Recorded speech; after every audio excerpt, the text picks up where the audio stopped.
Good day, I'm Dr. Jiwoong, a clinical fellow at Samsung Medical Center and co-first author of this study. Hello, I am Dr. Kunwoo from Minyong University, also a co-author of this study. Our research was conducted with support of the 2023 KUA Meta-Analysis Research Project Grant. The corresponding author is Professor Minyong Kang from Samsung Medical Center.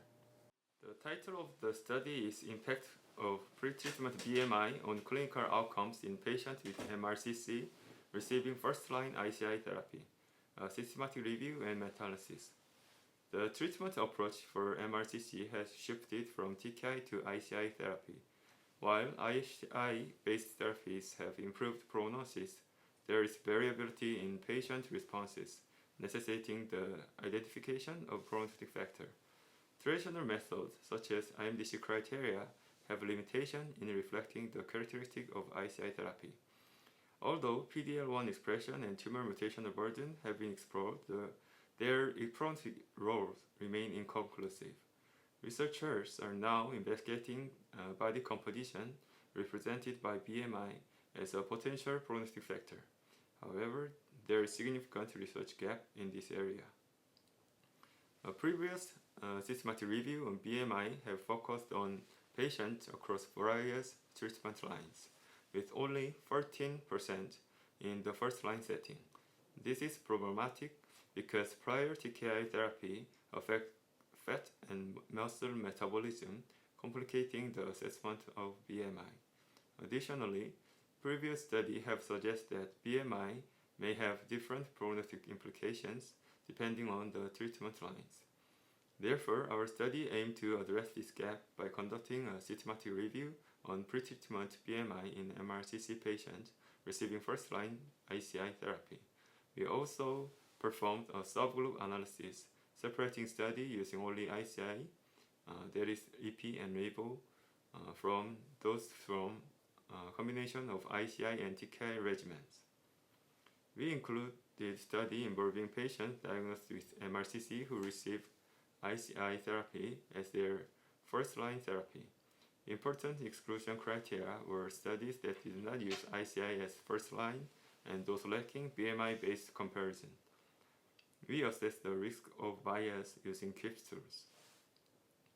We compared clinical outcomes, including overall survival, progression-free survival, and objective response rate, using RR and HR depending on the data type. A subgroup analysis was conducted to assess the impact of TKI on survival outcomes in ICI only versus ICI plus TKI group. From now on, Dr. Lee will present the result. Please. From now on, I will present the results of our studies. 731 articles were screened for the initial evaluation, and 7 studies remain for the final review. This is the summary of the characteristics of our studies. 2 were Phase 3 randomized controlled trials, 4 were retrospective studies, and 1 was a conference abstract. 3 of the studies considered possible confounding factors, while the other 4 studies failed to do so. The studies were grouped into 2 subgroups according to the therapeutic regimens administered to the patients. First 4 studies used predominantly ICI-only therapeutic regimen, and they were grouped into the predominantly ICI-only subgroup. The other 3 studies, notably the Santoni studies, were grouped into the ICI with TKI subgroup according to the treatment regimens administered. For a risk of bias assessment, we can see that for the domains of confounding domain and the statistical analysis and reporting domain, the studies have moderate to high risk of bias. This is because some of the studies had failed to adjust for possible confounding variables. And here are the full results of our study. The first forest plot shows the crude hazard ratio for overall survival, and we can see in this that overall survival is better in the high BMI groups. In the adjusted hazard ratio for overall survival, we can also see in this that overall survival is better in the high BMI. And in the subgroup analysis of the adjusted hazard ratio for overall survival, we can see in this that high overall survival is better in the high BMI for the ICI with TKI subgroup, while BMI was associated with no favorable prognosis in the ICI predominant subgroups.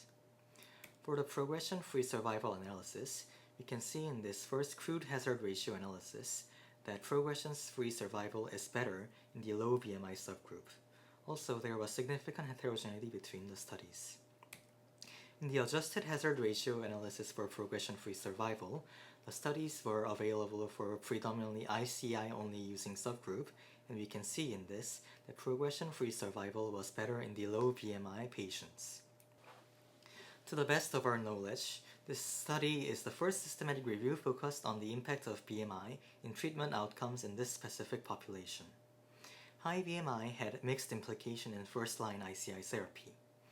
It was associated as a favorable prognosis for overall survival in the ICI with TKI subgroup, while it was associated with poor prognosis for progression-free survival in the ICI-only subgroup. This was conflicting to the results of the previous study, which reported that high BMI was associated with both improved overall survival and improved progression-free survival. But as we have discussed earlier, only 14% of the patients had received first-line ICI therapy, and this poses a problem. We believed that the varying impact of BMI on the treatment outcome could be attributed to the concurrent administration of a TKI therapy, and Dr. Yu will explain the biological mechanisms that could explain this. Regarding the efficacy of ICIs, previous research suggests that obesity may lead to immune aging and T-cell dysfunction, which could be mitigated by PD-1, PD-L1 blockade, potentially improving outcomes. However, obesity alone is not conclusively a positive prognostic factor. Our study has limitations, including small number of included studies and potential confounding factors, such as various treatment regimens. There is also a possibility of publication bias. Additionally, short follow-up period in included study raise concerns about time lag bias, which could overestimate the effectiveness of new treatment. In conclusion, our research emphasized the importance of further study that stratify patients based on the type of treatment they received.